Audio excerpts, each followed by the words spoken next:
South Africa West Indies টি-20 সিরিজের শেষ টি-20তে south Africa white wash এড়ানোর জন্য নেমেছিল। প্রথমে ব্যাট করতে নেমে ওয়েস্ট ইন্ডিজের নির্ধারিত বোলিংয়ে সাউথ আফ্রিকা তেমন ভালো করতে পারেনি। সাউথ আফ্রিকা মাত্র রান সংগ্রহ করতে পারে। 13 ওভারে ম্যাচটি অনুষ্ঠিত হয়েছিল। 13 ওভারে 4 উইকেট হারিয়ে 108 রান সংগ্রহ করে ম্যাচটি বৃষ্টির কারণে 13 ওভারে নামিয়ে আনা হয়েছিল। পরবর্তীতে এই ম্যাচটি আর জিততে পারেনি পটিয়ারা। ওয়েস্ট ইন্ডিজ সেই ম্যাচটি 9.2 ওভারে ম্যাচটি জয়লাভ করে।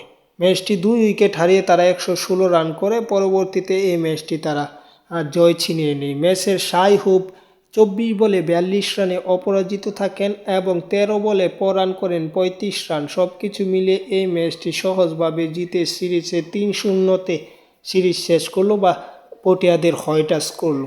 এই ম্যাচে প্লেয়ার অব দ্য সিরিজ হয়েছে এই টুর্নামেন্টের শাই হোপ। তিনি অত্যন্ত ভালো খেলেছে এই টুর্নামেন্টে। যাই হোক, চ্যানেলটি সাবস্ক্রাইব করে পাশে থাকুন। ধন্যবাদ।